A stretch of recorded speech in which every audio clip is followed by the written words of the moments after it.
먼저는 이 에녹이 하나님과 동행을 했는데 동행한 이유가 무엇이냐면 심판이 있다는 걸 알았거든요. 그러니까 목적지가 다르다는 걸 알았습니다. 인생의 목적지가 죽음으로 끝나는 것이 아니라 죽음 이후에 다른 세계가 있다는 걸 알았거든요. 그런데 그 다른 세계는 방향이 두 길이에요. 하나는 사망의 길, 끝이 사망으로 떨어져서 영원한 지옥으로 가는 길이 있고, 하나는 생명길이 있어서 분명히 이 끝은, 이 세상의 삶은 힘들지 모르지만 끝은 영광으로 가는 그 길이 있다는 것을 이 에녹은 확실히 알았습니다. 여러분, 어떤 사람이 동행할 때 중요한 것은 목적지가 어떠냐에 따라서 동행할 수도 있고 못할 수도 있어요. 세상 사람들하고 우리하고 같이 가고 있는 것 같지만 결국 목적지가 다르니까 어느 시점에 이르면 갈라질 수밖에 없는 거거든요. 모세도 보십시오. 모세도 생각을 했습니다. 자, 이 세상 길로 이렇게 가고 있는데 내가 왕자인데, 자, 왕이 되는 길을 갈 거냐? 하나님의 백성과 고난을 받는 그 길을 갈 거냐? 이렇게 생각을 했더니 영원한 상급이 있는데 이거 애굽에 있는 모든 부와 인간관계 그리고 여러 일락들이 있는데 이거 참 아깝긴 아까운 거예요. 세상에서 보면 너무 귀한 것들이거든요. 근데 끝을 생각해 보니까 이거 멸망의 길이에요. 이거 갈 수가 없어요. 근데 애굽 이스라엘 백성들은 노예들이고 이 길 가면 분명히 고난의 길이거든요. 끝은 영광, 그리스도를 위한 길이라는 걸 분명히 알았습니다. 그래서 결심한 거죠. 이쪽 길로 가겠다. 그리고 영원한 곳을 바라보니까 그쪽 길로 가면서 하나님과 동행하는 길을 택할 수밖에 없었거든요. 이 에녹은 이 65세 때에 이게 큰 변화가 있었던 게 틀림없는 것 같습니다. 여기 한번 보시죠. 다시 창세기 한번 보시면 창세기 5장입니다. 21절. 에녹은 65세에 무드셀라를 낳았고 무드셀라를 낳은 후 300년을 하나님과 동행하며 자녀를 낳았으며, 여기 보시면, 그런데 65세면 이때 당시에 젊은 나이였거든요. 결혼도 일찍 한 것 같아요. 65세. 그런데 자녀를 낳았는데 이 자녀 낳을 때 아이 이름을 무드셀라라고 했거든요. 무드셀라가 이 아이가 죽으면 심판이 온다, 그런 뜻을 내포하고 있는 거거든요. 그러면 아이 이름 무드셀라야, 이 이름 부를 때마다 뭐 생각나요? 심판이 온다, 심판이 온다. 그러면 심판이 온다 그러면 무슨 생각해요? 아, 내가 올바로 살아야겠구나. 자, 보셔요. 어제 아들하고 통화하면서 얘기하더라고요. 학교 일주일 갔는데 이번 주는 또 쉰대요. 일주일 가고 쉬고 그 다음 주에 조금 며칠 나가더니 그 다음 시험이래요. 여러분, 시험이 가까이 온다, 내일이 시험이다 그러면 한자라도 봐야 됩니까? 한자라도 안 봐야 됩니까? 네. 오늘 설교가 있으니까요, 에녹에 대해서 어제 계속 머릿속에 뭐만 생각하면 에녹만 생각하거든요. 오늘 설교 없으면 내가 에녹을 그렇게 많이 생각할까요? 안 할까요? 그렇게까지 생각할 필요가 없잖아요. 그런데 내일 주님 오신다, 만약에 내일 오신다고 확신이 들면 나 지금 뭐 하고 있을까요? 이 심판이라는 것은 세상 사람들만 심판받을까요? 구원받은 사람도 심판받을까요? 나도 심판받는다는 걸 알아야 되거든요. 여기 고린도 후서 5장 보시죠. 고린도 후서 5장 10절을 제가 읽겠습니다. 이는 우리가 다 반드시 그리스도의 어디? 심판대 앞에 드러나 각각 선악간에 그 몸으로 행한 것을 따라 받으려 함이라. 예. 주님을 탁 만나면, 여러분, 내 심장은 내 게 아닙니다. 심장을 내 마음대로 뛰게 못하잖아요. 내 인생은 나의 것, 그러는데 사실은 내 인생은 주님 것이거든요. 사실은 다 하나님이 세상 말로 리스해 준 겁니다. 이게 임대한 거거든요. 그러면 하나님 만났을 때 어떻게 살았는지 그 행한 것에 따라서 어떻게 심판받아요? 선, 악 간에 심판받습니다. 이게 심판이 뭐냐면 그리스도의 심판대는 상급 심판이잖아요. 그러니까 상급 심판이니까 잘한 것은 잘한 것대로, 못한 것은 못한 것대로 정산해가지고 뭐냐면 하나님께서 상급을 주시는 거예요. 그런데 상급 받을 때, 자 보십시오. 부끄러운 구원이 있고 영광스러운 구원이 있거든요. 롯과 아브라함 보십시오. 아브라함은 하나님의 말씀을 쫓아서 하나님과 동행하면서 일생을 살았습니다. 그리고 믿음의 조상이 됐거든요. 롯은 소돔과 고모라 멸망할 때 자기 가족 다 잃어버리고 결국은 이 자녀를 아주 불순종하는 자녀들을 많이 낳잖아요. 부끄러운 구원의 대명사가 이 롯이라고 할 수가 있습니다. 그러면 하나님 앞에 섰을 때 어떻게 됐을까요? 여러분, 인생 가운데에서 우리가 이제 열심히 살아가는데 우리도 다 천국 가죠. 여기 다 구원 받으셨죠? 다 천국 가죠? 그러면 이제 상급 심판이 있을 겁니다. 그러면 우리가 하나님 앞에 섰을 때 내 옆에 아브라함이 있는 것이 좋겠습니까? 내 옆에 롯이 있는 게 좋겠습니까? 급이 아브라함 급이면 얼마나 좋겠어요. 근데 내가 천국에 가면 뒷자리도 차지하겠다 했는데 옆에 보니까 롯이요. 아이고 안녕하세요. 옆에 봤더니 대마도 있네? 그러면요, 이게 그 속에서 얼마나 부끄러울 것입니까 이게. 그래서 정말 그 하나님 앞에서 내가 어느 위치에 있을 것인지, 그 심판이 어떨지 잘 생각해 보면 말도 조심하게 돼요. 여러분, 구원받은 사람이 하나님 앞에 섰을 때 상급을 제일 많이 까먹는 게 뭔지 아세요? 그러니까 말과 일이라 그랬는데 이 로마서 14장에 보면요, 말 때문에 다 까먹는 거예요. 말 때문에 열심히 전도하고 열심히 뭐 했는데 신앙생활 가운데서 그 관계를 깨트리는 수많은 말이 있잖아요. 판단과 업신여김, 이 두 가지 가지고 얼마나 까먹는지 몰라요. 그래서 그때 어떻게 해서든 하나님 앞에 두고 신앙생활 하겠다, 동행하겠다, 이게 누구 마음이냐면 에녹의 마음이었어요. 그래서 동행하는 걸 택한 겁니다. 또 하나님과 동행한 이유 중에 하나는 이 동행할 때에 이 세상 길 갈 때 정말 이 어두운 세상, 그리고 이 세상 길이 어떠냐면 갈래길이 엄청 많아요. 너무 갈래길이 많습니다. 그러니까 유혹거리가 너무 많았습니다. 그런데 구원받은 사람이 이런 세상에서 쫙 살아가면, 하나님과 이게 동행하면 이 갈등이 생기게 돼 있어요. 왜? 유혹이 있거든요. 여러분, 건축이 되면요, 집 좋은 데 살고 싶잖아요. 구해줘 홈스 하면서 뭐 이렇게 좋은 집들 구경시키고, 야, 집 좋다. 문화가 발달되면, 야, 좋은 거 있으면 이거 보고 싶잖아요, 이게.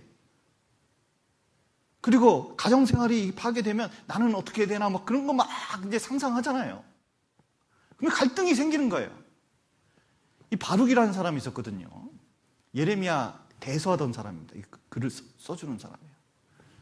그런데 자기 가족들 보면요, 예루살렘 성에서 고위직이에요. 다 고위 공무원이거든요. 근데 바룩은 공부도 되게 열심히 한 사람의 능력이 있어요.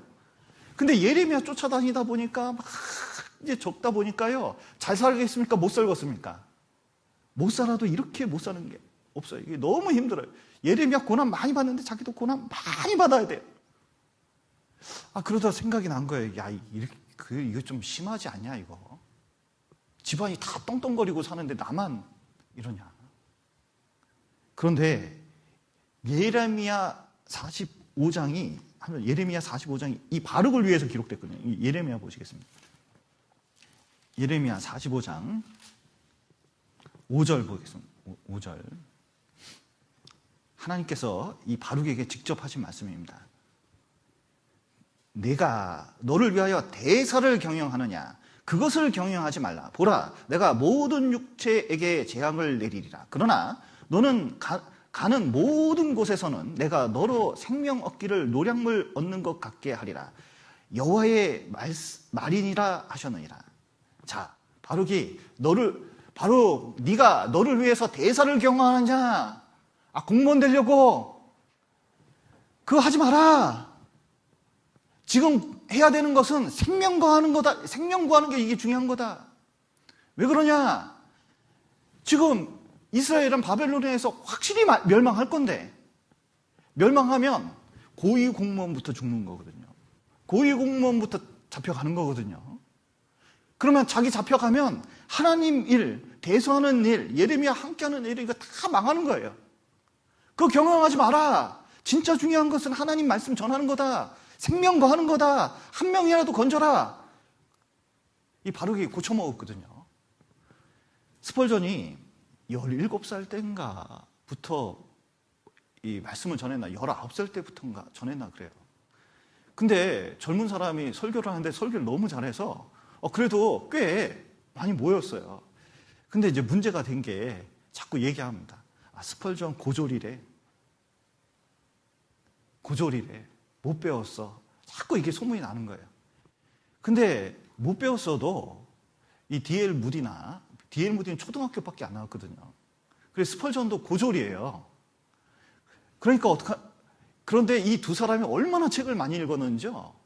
이 무디 어렸을 때부터 교사할 때부터 이 봉투에다가 자료 다 넣어가지고 그 공부해가지고 이 무디가 나중에 설교 잘하게 됐거든요.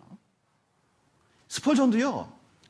온갖 책을 사가지고 그 책을 막 읽으면서 이게 설교에만 집중했어요. 근데 자꾸 그런 얘기 하니까 이거 전도하는데 이게 좀 장애가 되나. 그래서 대학을 갈 생각을 했어요. 충분히 대학 갈 실력도 됐습니다. 그런데 어느 날 이 구절을 읽은 거예요. 내가 대사를 경영하느냐? 내가 말씀 전해가지고 구원을 받고 그리고 많은 사람이 이 역사가 나타나는데 내가 굳이 대학을 가서 몇 년 쉬는 게 이게 맞냐 생각해 보니까 이게 아니더라는 거예요. 포기했거든요. 그 신앙생활 가운데서 그런 갈림길이 얼마나 많은지 모릅니다. 아이고, 내 신앙생활도 좋지만 이거 이러다가 이거 딴 거 하는 게 낫지 않아? 아이고, 애도 키워야 되는데, 아이고, 애가 커가면 이거 대학도 가야 되는데, 부터 시작해가지고 온갖 갈림길이 있거든요. 이게 한 번 휩쓸리면 이게 헤어나지 못하는 이 길을 잊어먹는 그런 동행하는 길이 이게 하나님과 가는 길이 어떤지도 모르는 그런 게 많아요. 에녹은 그거 없었겠습니까?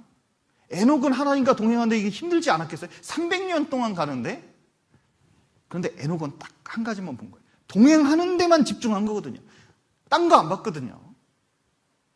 그것만 했는데 주님께서 딱 달라붙어 있으니까 끝내는 데려가시는 거예요. 왜냐하면 완성된 사람이었기 때문에 그렇습니다. 과일은 익으면 따는 거거든요.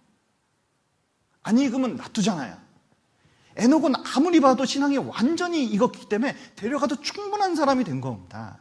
여러분, 하나만 해도 충분한 인생입니다.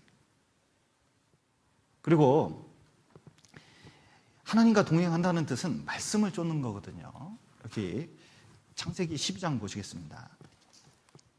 4절 제가 읽겠습니다. 이에 아브라함이 여호와의 말씀을 쫓아갔고 롯도 그와 함께 갔으며 아브라함이 하란을 떠날 때에 그 나이 75세였더라. 예. 아브라함이 뭘 쫓아갔냐면 하나님을 쫓아갔는데 하나님 말씀을 쫓아간 거거든요. 이 동행하다가 할라크라는 단어인데 쫓아가다 그런 뜻이 있습니다. 다른 단어로 성경적 단어로는 붙잡다 딱 달라붙어 가는 거예요. 우리가 신앙생활 하는데 하나님을 쫓아가는 건 어떻게 가는 거냐? 성경을 통해서 하나님과 완전히 하나가 되는 그런 삶을 보이는 게 중요하거든요. 여러분, 결혼을 하는데 결혼이 대표적인 동행의 모습입니다. 이 결혼해가지고 이제 동행을 하는데 이 호세아가 고멜하고 결혼을 했잖아요. 이 선지자 호세아가 고멜하고 창기 고멜하고 결혼을 했는데 고멜하고 이거 같이 동행하기 너무 힘들어요. 데려오니까 어디 가요? 그 창기에 대해서 가 있네. 그러면 당장 이혼입니까? 또 데리고 와야 됩니까, 이거? 내가 진짜 이 선지자로서 이거 이 시대 살아가기 마누라가 저러니 막 그렇게 생각했을 것 같아요. 근데 하나님이 뭐라면 데리고 와라. 또 돈 주고 그냥 데리고 올 수가 있네. 돈 주고 데리고 와야 되잖아요. 또 그 타락한 인생에서 건져오려면. 그 얼마나 고생했겠어요. 달래가지고 또 뭐 얘기해가지고 해서 아이까지 탁 낳았어요. 근데 한참 있다가 또 어디 가요? 또 가 있어. 이건 아니지 이렇게 생각했는데 또 하나님 뭐라 하셔요? 또 데리고 와라, 또 데리고 왔거든요. 그러면서 자꾸 데리고 오면서 사는 거예요. 하나님도 어떻게 하시는지 아세요? 이스라엘에 대해서 얘기하는데, 호세아 보시죠, 호세아 11장 8절입니다. 이스라엘 형태가 고멜 같다고 얘기하시는데, 그러면서 이렇게 말씀하십니다. 에브라임이여, 이스라엘 말합니다. 내가 어찌 너를 놓겠느냐? 이스라엘이여, 내가 어찌 너를 버리겠느냐? 내가 어찌 너를 아드마같이 놓겠으며 어찌 너를 스보임같이 두겠느냐? 내 마음이 내 속에 돌아와서 나의 긍휼이 온전히 불붙듯 하도다.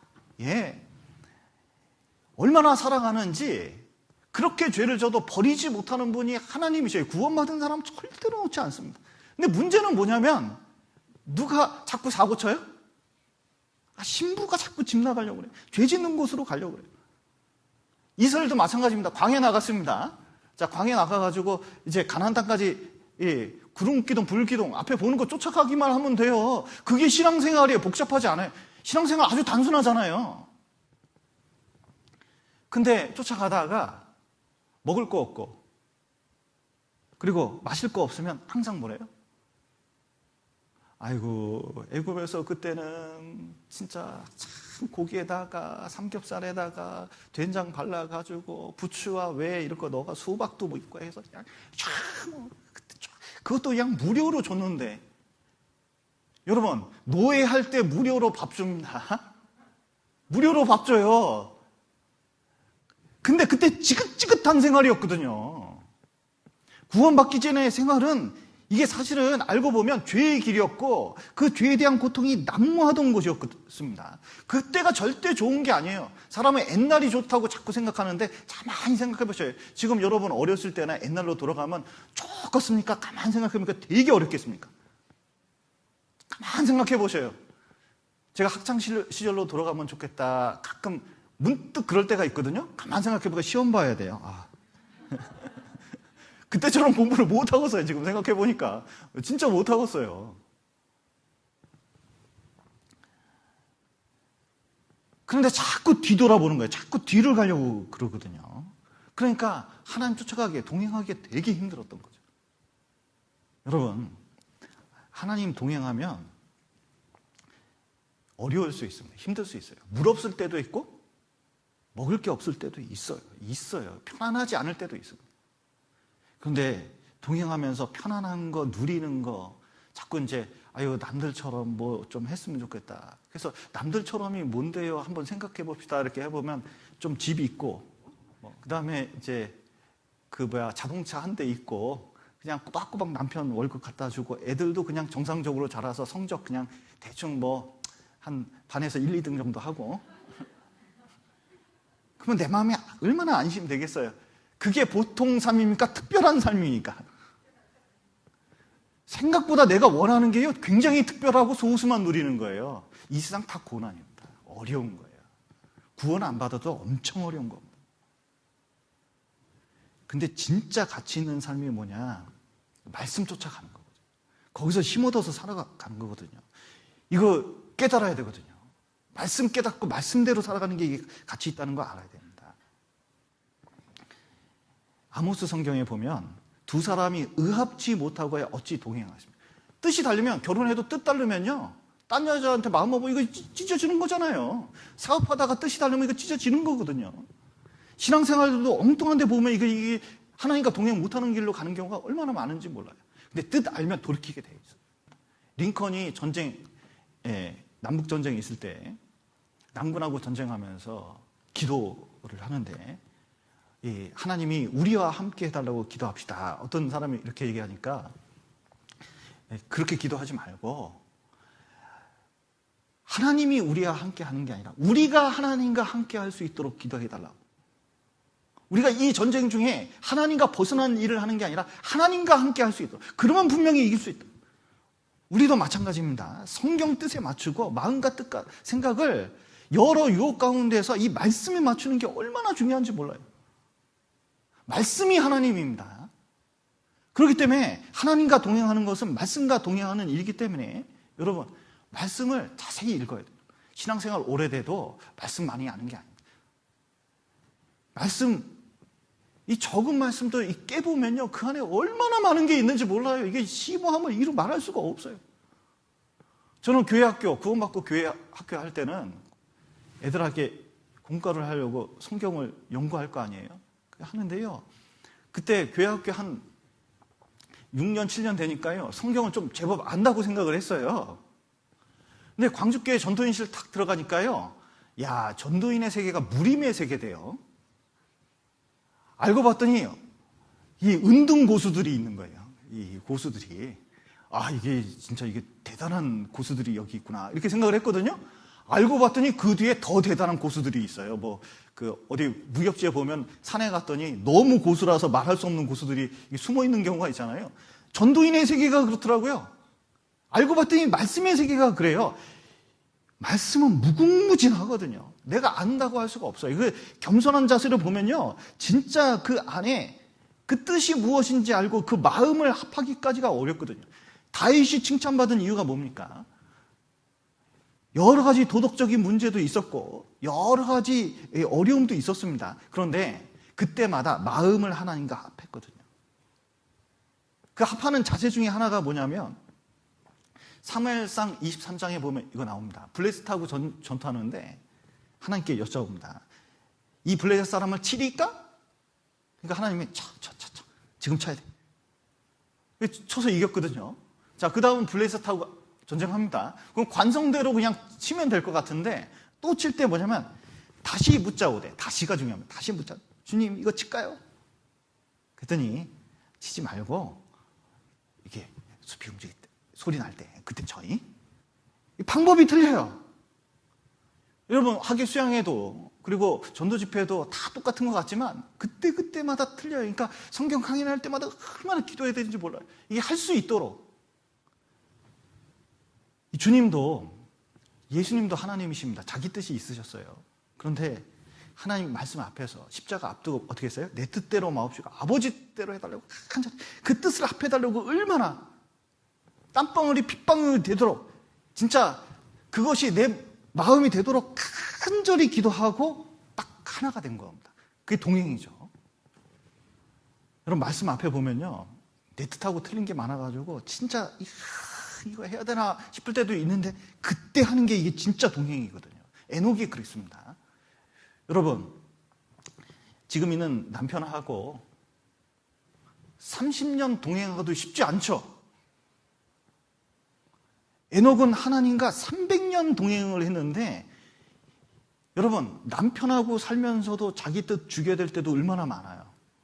진짜 안 맞는 사람하고 그래, 지는 게 이기는 거다 이러고 사는 경우가 30년을 살아도 이게 많을 건데, 하나님하고 살면서는요, 하나님 뜻이 그 분명하면 자기 죽이면서 살아가는 일이 이게 얼마나 중요한지 모르고, 그게 동행의 모습입니다. 그래서 온전히 하나가 되는, 그러니까 온전히 하나가 되고 하나님 말씀대로 이게 형상이 딱 이루어지니까 그냥 데리고 가는 거예요. 그냥 진짜 완전했기 때문에 그런 거거든요. 그래서 말씀을 쫓아가고 말씀에 내 뜻을 맞추는 것이 이게 동행입니다. 또 하나님과 동행하려면 이 교회와 동행하는 것이 진정한, 주님의 몸된 교회와 동행하는 것이 진정한 동행이라고 할 수가 있습니다. 광야 생활을 광야 교회라고 하잖아요. 무리가 움직인 겁니다. 그 속에서 벗어나면 아말렉 만나는 거예요. 죽는 거예요. 무리 가운데 있는 것이, 이 양이 목자 있는 그 무리 가운데 움직이는 것이 뭐냐면 그 신앙생활이고 동행이라고 말씀드릴 수 있거든요. 이 구원받은 사람은 교회 가운데서 어떤 일이 있을 때 그 가운데 자꾸 머물려고 해야 돼요. 그런데 자, 보십시오. 여기 시편 42편을 보시죠. 무리 가운데서 어떻게 동행하느냐. 시편 42편 4절. 내가 전에 성의를 지키는 무리와 동행하여 기쁨과 찬송 소리를 바라며 저희를 하나님 집으로 인도하였더니 이제 이 일을 기억하고 내 마음이 상하는도다. 참, 이 코로나 때문에 우리 마음이 이렇잖아요. 진짜 옛날에 같이 다니면서 교제도 하고 막 즐겁게 이렇게 해야 되는데, 그런데 이 시편 기자는 어떤 마음이 있었냐면 성의를 지키는 무리와 동행했거든요. 모이는 날짜가 있고 또 하나님이 모이는 절기가 있고 그때마다 같이 모이고 동행하면서 이 같이 찬송하고 같이 교제하고 기쁨을 나누고 이것이 얼마나 기쁜지 그게 교회와 이 동행하는 거거든요. 교회 일정이라는 게 있거든요. 하나님께서 교회 가운데 역사하시는 게 있거든요. 그때마다 어쨌든 그 주님의 뜻이면 동행하는 교회와 함께하는 게 이게 동행입니다. 잠언 성경에 교회 가운데서도 지혜로운 자와 동행하면 지혜를 얻고 미련한 자 사귀면은 해를 받는다고 되어 있는데 이 교회 가운데서도 지혜로운 자하고 동행하는 게 좋습니다. 저는 구원받고 너무 감사한 게 구원받고 같이 동행하고 쫓아다닌 사람이 이무엘 목사예요. 기숙사에서 같이 있으면서요. 아침에 7시에 일어나면 정확하게 일어나서 난 더 자고 싶은데 불 켜가지고 성경 읽고 있고 기도하고 잘 때 되면 꼭 늦게 들어와서 새벽에 또 불 켜고 성경 읽고 무릎 꿇고 기도하고 제가 그걸 1년 봤는데요. 제가 그때 구원 안 받을 때였거든요. 야, 독종이다. 그렇게 생각을 했습니다. 생각은 그렇게 했는데 나중에 구원받고 보니까요. 정말 저 기도 속에 내 기도가 있겠지. 진짜 말씀대로 살려고 얼마나 그리고 구원받고 같이 쫓아다니니까요. 이 지혜를 얻게 되더라니까, 이 구원받은 사람이. 그러니까요. 그런 사람하고 자꾸 어울리다 보니까 저는 말도 못하고 뭐 그런 사람이었는데 어쩌다 보니까 여기 서 있어요. 신기하잖아요. 이 동행의 결과에 동행해. 화평과 정직한 중에서 나와 동행하며 이렇게 되는데 여러분 그런 사람들하고 함께 하려고 합니다. 여기 청년들한테 자주 하는 말씀인데 여기 한번 보시죠. 디모데후서 교제 가운데서도 이런 사람들하고 동행하려고 해야 됩니다. 디모데후서 2장 22절입니다. 또한 내가 청년의 정욕을 피하고 주를 깨끗한 마음으로 부르는 자들과 함께 믿음과 사랑과 화평을 쫓으라. 이게 교회 가운데서 하나님을 동행하는 모습입니다. 그래서 교회 와서 그냥 손님으로 있는 거하고 동행하는 거하고는 차이가 좀 있는 거예요. 그 가운데 주님이 어떻게 하시면 이 교제 가운데 완전히 교제하고 그 가운데 머물려고 하는 거고. 자 보세요. 동행하지 않는 게 뭐예요? 무리에서 스스로 나뉘는 자는 자기 소욕을 따르는 자라 온갖 천지를 배척한다 되는데 교회 가운데서도 이렇게 보면 성경에 자기 소욕을 따르는 자, 간사한 자, 울분한 자, 노를 품는 자, 노를 품는 자와 사귀지 말며 울분한 자와 동행하지 말지니 그랬잖아요. 이 교회 가운데서도 화나에 있는 사람이 있어요. 그냥 화가 나 있어요. 얘기해 보면 비난과 판단과 그런 것이 잔뜩 있는 사람이 있거든요. 악한 동무 사귀지 말라. 행실을 더럽힌다고 되어 있거든요. 선한 행실을. 그래서 어떻게든 이 세상 친구나 이런 사람들 막 사귀는 것보다 교회 가운데서 진짜 하나님 쫓는 자들하고 동행하는 것이 이게 진정한 동행이라고 할 수가 있습니다. 그 동물농장에 이런 게 있더라고요. 그 동물농장 옛날 프로그램 있잖아요. 청둥오리를 키우는 분이 있어요. 근데 울타리만 쳐져 있고 하늘은 뚫려 있어요. PD가 물어보더라고요. 희한해. 청둥오리 이거 이렇게 키우면 날아가지 않냐고. 그랬더니 안 날아간대요. 그럼 왜 안 날아가냐니까 새끼 때마다 어떻게 하냐면 잔뜩 먹인대. 잔뜩 먹이면 이게 살이 뚱뚱하게 쪄가지고 포동포동 살쪄가지고 이게 날지를 못한대. 날지를 또 무거워서. 그러면 살찐 거 잡으면 되니까. 우리도 세상에 너무 이렇게 세상 것을 많이 이게 따라가고 많이 들어와 있으면 갑자기 신앙생활을 하면서 뭐 하자 할 때 이게 힘들어 버리는 경우가 있거든요. 코로나 때문에 시간이 많으니까 세상하고 점점 가까이 하잖아요. 그러면요, 이게 몸이 무거워져서 못하는 경우가 생길 수 있어요. 또 교회 가운데서 가장 중요한 것 중에 하나가 한번 보시죠. 창세기 33장 보시겠습니다. 13절 야곱이 그에게 이르되 내 주도 아시거니와 자식들은 유약하고 내게 있는 양떼와 소가 새끼를 데려 쓴즉 하루만 과히 몰면 모든 떼가 죽으리니. 자 보십시오. 이 양떼가 있는데 과히 몰아야 됩니까? 이 양떼 체력이나 모든 걸 보고 좀 몰아야 됩니까? 이게 보조를 전체를 맞춰서 가는 게 중요하거든요. 그러면 우리가 이게 무리잖아요. 이게 주님과 가는데 하나님께서 우리를 무리해서 뭐 하는 게 아닙니다. 적극적으로 하게 하지만 무리해서 하게 하는 건 아니에요. 근데 이게 교회에 있다 보면 어떤 분은 너무 지나쳐, 이게 너무 앞서가는 경우가 있어요. 근데 정의감에 불타서 너무 앞서가서 뭘 할 수 있는데, 여러분, 근데 무리를 잘 봐야 돼요. 무리가 이게 과연 가능한가? 그리고 이게 같이 할 수 있는가? 이게 중요해요. 그래서 너무 앞서갈 필요도 없어요. 너무 앞서갈 필요 없어요. 앞서가는 건 이런 것만 앞서가면 됩니다. 말씀 다른 사람이 1년에 1독 할 때 자기 10독 해도 돼요. 이런 건 앞서가도 돼요. 기도하는 거 뭐 어떤 사람은 10분 기도한다는데 1시간 기도해도 돼요. 이런 건 앞서가도 돼요. 그런데 너무 무리에게 영향을 주는 것을 이게 몰아가는 것도 이게 문제예요. 또 문제는 무리가 있는데 뒤처지는 것도 문제거든요, 이거. 무리 가운데서 이게 딱 달라붙어가지고 진짜 하나님께서 하고자 하는 일을 쫓아가면 돼요. 그래서 성경에서 가장 좋은 게 룻이 나오미를 붙쫓아갔듯이 딱 달라붙어 가면 되는 거예요. 그리고 가장 중요한 것 중에 하나가 여기 창세기 5장 다시 한번 보시겠습니다. 창세기 5장 22절.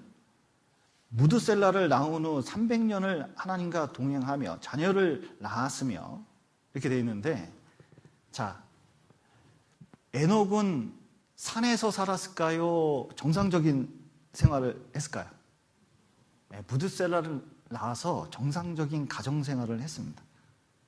자식을 30년만 키웠으면 좋겠습니까? 300년 키웠으면 좋겠습니까? 여기 300년 키웠거든요. 야, 이게 생각을 해보니까 이게 보통 일이 아니겠어요? 뒷바라지 300년? 아휴. 3년만 돼도 자립했으면 좋겠는데.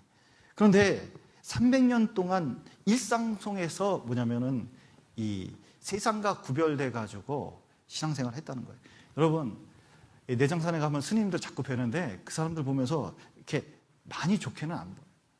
가정생활을 하면서 세상 일을 하면서 이 순결을 지키는 게 진짜 순결이지, 따로 떨어져서 있는 것은요, 이게 거룩한 게 아니에요. 거룩해 보이지는 않아요. 배가 물에 떠다니지만 물에 빠지는 건 아니거든요. 구원받은 사람이 세상 속에 살지만 그 위에서 신앙생활 하는 게 이게 틀림없습니다. 특별히 에녹이 몇 살 때까지 있었는지 아세요? 몇 살까지 있었을까요? 365세. 1년은 365일. 65세 때까지는 이제 구원받기 전이었던 것 같고, 300년 동안 하니까 완전히 동행하는 삶을 살았거든요. 우리도 일상 속에서 직장, 가정, 교회 생활 속에서 진짜 하나님과 하나님 앞두고 사느냐, 이게 중요해요. 하루하루가 중요합니다. 이게 하인리치의 법칙이라고 있는데, 이게 보험 설계사인데, 보험 자꾸 보니까 산업 현장에서 사고 나는 걸 이렇게 보니까 1대 29대 300이라는 게 있거든요. 300번 잔사고가 있었어요. 부상자가 있고, 그러면 이상하게 29번 진짜 병원에 실려가는 사람이 29번 생겨요. 그런데 29번 진행되다가 꼭 무슨 사고가 나면 사망자가 한 명 생기더라고요. 그러니까 사망자 한 명 생겼을 때는 그 전에 뭐가 있냐면 300번의 신호가 있었다는 거예요. 여러분 보셔요. 신앙생활 가운데서 여러 가지 이 일들이 있는데 이 신앙생활이 하루하루 쌓여서 나중에 결과물을 만들어내는 겁니다. 사고도 그렇지만 신앙적인 어떤 결과물도 그렇게 되는 거예요. 다윗도 골리앗 죽인 것이 갑자기 죽인 게 아닙니다. 사자 곰을 내 양새끼를 잡아가? 그러면서 물맷돌을 가지고 맨날 뭐 했을까요? 내가 구해내야 돼. 그러면서 물맷돌 연습을 항상 했거든요. 곰 대가리, 사자 대가리 맞추는 연습을 했거든요. 그러다가 갑자기 골리앗 보니까 뭐처럼 보여요? 아, 이거 이마박이 너무 넓어. 거인이니까. 잡기 딱 좋게 생겼거든요. 그러니까 다른 사람은 두려워서 떠는데 이 다윗은요, 뭐 한 방에 보내게 생긴 거예요. 하나님께서 이게 보낼 수 있다는 게 이게 믿어진 겁니다. 일상 가운데서 믿음이 있어야 돼요. 삶과 신앙이 분리되면 안 됩니다. 기도는 열심히 해놓고 밥 먹고 식기도 이렇게 해놓고 밥 먹으면서 누구 형제자매 막 비판하고 교회 비판해 보셔요. 그럼 기도하고 삶하고 연결이 된 겁니까? 이건 잘못된 겁니까? 잘못된 거거든요. 말씀 읽고 진짜 말씀 가운데 살고 진짜 주님 뜻 가운데 사는 일상이 뭐냐면 나를 만드는 겁니다. 에녹은 그렇게 살았거든요. 특히 자녀 키울 때요. 자녀 키울 때 말씀대로 해야 됩니까? 승질대로 해야 됩니까? 이게 진짜 큰 시험이에요. 큰 시험. 큰 시험입니다. 그거 연습하는 게 진짜 나를 만드는 과정이라는 걸 이걸 명심할 필요가 있어요. 그래도 에녹은 300년 했잖아. 이게 위로를 받으셔야 됩니다. 그리고 그 동행의 결과가 무엇이냐? 에녹은 들려갔습니다. 우리도 그 시대에 살고 있죠. 또 하나님은 이 동행한 사람에게 전쟁터에서 동행하면 뭐예요? 분깃을 나눠줍니다. 이 전리품이 있어요. 그리고 동행하면 자 보세요. 가장 위로가 되는 말씀 한 구절만 읽어보겠습니다. 이사야 41장 10절 보시겠습니다. 두려워 말라 내가 너와 함께함이라 놀라지 말라 나는 내 하나님이 됨이라 내가 너를 굳세게 하리라 참으로 너를 도와주리라 참으로 나의 의로운 손으로 너를 붙들리라. 여기 물 가운데 불 가운데 지나가더라도 하나님께서 분명히 우리를 살려주실 것을 그리고 업고 가실 것을 분명히 약속하셨습니다. 그렇기 때문에 이제 확실한 보호가 있을 것을 우리가 알고 하나님과 동행하면 천성까지 데려다 주신다는 걸 믿어야 돼요. 그때까지 우리를 보호한다는 걸 굳게 믿을 필요가 있습니다. 감당할 시험만 있다는 걸 아셔야 돼요. 감당할 시험이라는 것은 내가 생각하는 정도의 감당이 아니라 감당할 힘을 주면서 그 힘든 일도 견디게 하는 힘이 주신다고 약속을 하셨기 때문에 그걸 믿고 믿음이라는 게 동행하시고 끝까지 간다는 것을 보는 거잖아요. 그러니까 끝까지 에녹과 같이 이 시대에 특히 이 코로나 시대에 정말 주님과 동행하는 믿음을 아주 마음속에 굳게 결심하시고 에녹과 같이 주님을 만났으면 좋겠습니다.